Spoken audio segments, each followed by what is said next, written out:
Bonjour, bonjour, voilà, j'espère que tout le monde se porte bien par la grâce de Dieu en ce moment bien précis.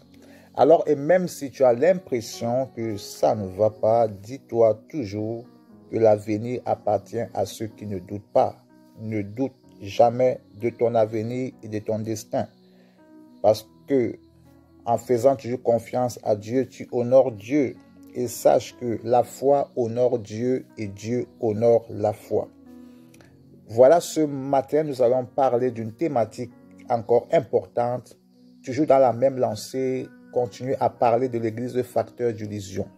C'est une église qui vit dans les rêves et c'est une église qui passe son temps à faire rêver des gens. C'est une église qui passe son temps à égarer des gens. C'est une église qui passe le temps à la distraction. C'est une église qui se préoccupe de son image, d'embellir son image, de vivre dans l'apparence et non dans la réalité. Or, ce qui est important, c'est que Dieu aimerait que l'Église vive dans la vérité. Et l'Église facteur d'illusion a donné l'impression à beaucoup de personnes aujourd'hui que l'Église, c'est dans un cadre, c'est entre les quatre murs. L'Église, elle est barricadée, l'Église, elle est fermée. Ça, c'est une Église facteur d'illusion. L'église facteur d'illusion s'est fait remarquer d'une manière négative pendant cette pandémie du Covid-19. Négativement, dans le sens que pendant cette pandémie, on a vu beaucoup de choses qui rimaient à la folie, qui rimaient au ridicule en fait. Parce que pendant cette période, nous avons vu des personnes lancer des mots d'ordre pour que l'Église se réunisse à telle heure pendant 24 jours, pendant un mois, pendant 30 jours, pour prier et pour jeûner afin que Dieu puisse éteindre le Covid-19.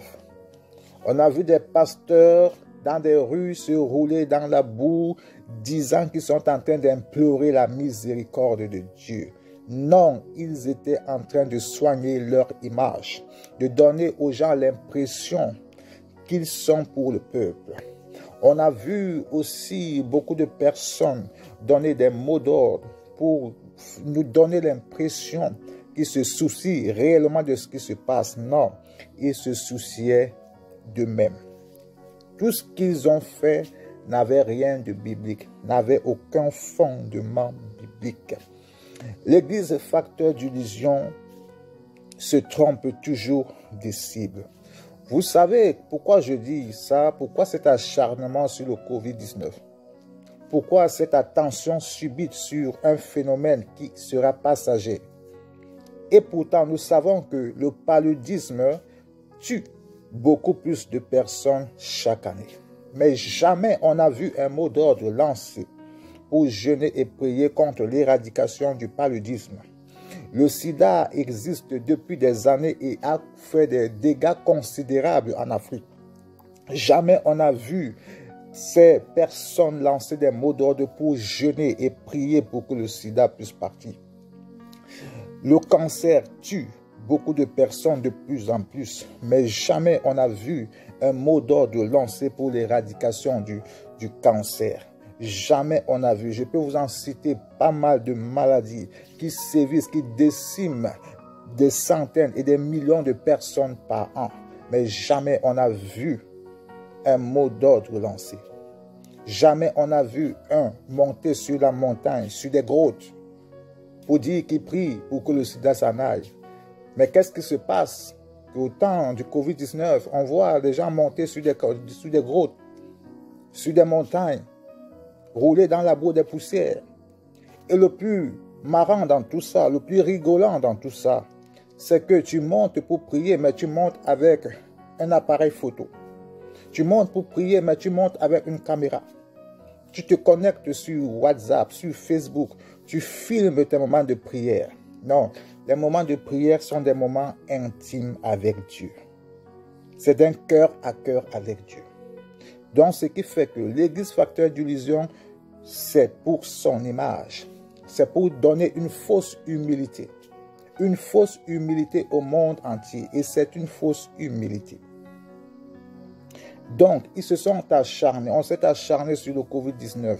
On s'est plaint que les églises sont fermées. Non, aucune église n'a été fermée. Ce sont des bâtiments qui ont été fermés, ce n'est pas des églises, ce sont des bâtiments. Car vous et moi, nous sommes toujours en mouvement. Le chrétien est toujours en mouvement, que ce soit dans les réseaux sociaux, il est en mouvement. Le chrétien continue à se déplacer, certains à travailler, certains à aller au magasin, certains à vaquer à certaines occupations.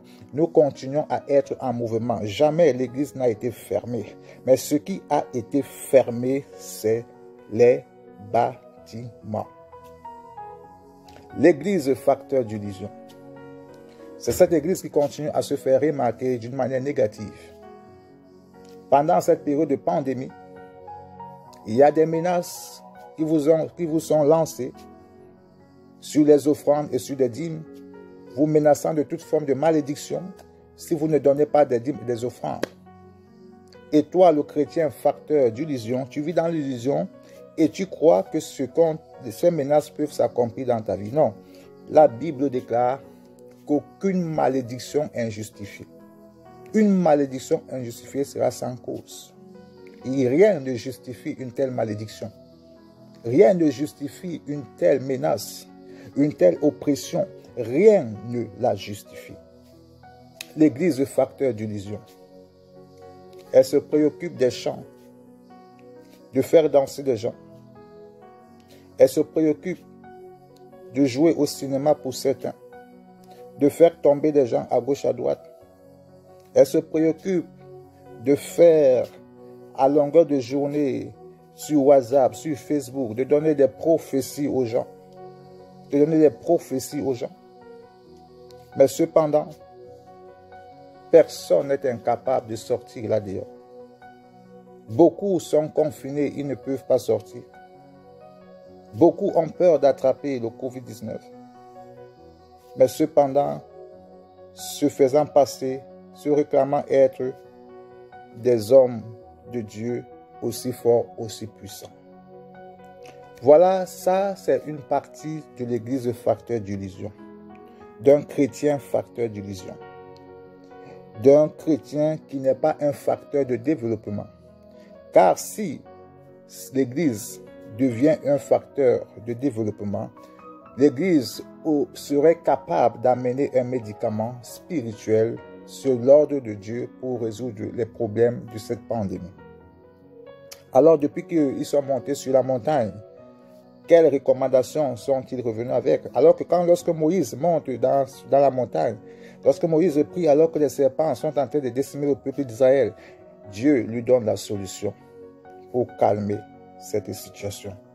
Et alors, par la grâce de Dieu, Moïse a trouvé la solution. Et tous ceux qui pouvaient regarder, observer la recommandation que Dieu avait dite à Moïse étaient totalement guéris. La question que je me pose, quelle solution vous avez obtenue pendant ces 40 jours de jeûne et de prière? Beaucoup ont envoyé des messages et je demande à certains de ne plus jamais envoyer ces messages qui créent la psychose. Certains disaient que si il faut pas, le jour du confinement, il ne faut pas sortir dehors. Il faut rester en jeûne de prière parce que sinon il y a des éléments qui vont, en fait, beaucoup de choses. Mais tout cela n'était que du mensonge. Le diable entretient le mensonge. Le diable vous fait vivre dans le mensonge. Mais, quelle est la préoccupation de l'Église? Vous savez, on n'a pas à jeûner et à prier pour qu'une pandémie s'en aille. Mais tu as prié peut-être et sûrement pour demander à Dieu de te préserver. C'est tout ce que tu as à faire. Pourquoi? Parce que ces phénomènes qui se passent doivent arriver. Ils doivent arriver parce que c'est la volonté de Dieu que ces choses arrivent. Alors que cette pandémie est en train de passer, nous devons nous préparer à une autre pandémie plus sévère. Plus sévère. La Bible déclare que dans ces derniers jours, il y aura des guerres, il y aura des tremblements de terre. Il y aura des bruits de guerre, il y aura pas mal de choses, pas mal de phénomènes. Donc ces choses sont prévues d'arriver. Et nos prières ne sont pas là pour stopper le projet ou le plan de Dieu. Mais nos prières doivent se concentrer sur le salut des âmes. Et ces phénomènes doivent juste nous alerter en nous disant le temps est court, le temps est proche. que celui qui était dans ses activités décentes, que celui qui était encore dans le mal, dans le péché, dans le monde, revienne à Dieu. Ce sont des signaux. Pour le moment, je pense que le signal est au feu orange. Au feu orange. Donc, ressaisis-toi et reviens à Dieu de tout ton cœur. Prier pour stopper une pandémie, ça n'est pas dans les plans de Dieu ni dans sa volonté. Mais prier que Dieu préserve ta maison de l'ange de la mort, oui, tu peux le faire. Prier pour le salut, jeûner pour le salut des âmes, oui, tu peux le faire. C'est la volonté de Dieu. Voilà, alors que Dieu vous bénisse et à très très bientôt. Soyons des églises facteurs de développement et j'en parlerai beaucoup plus les jours à venir.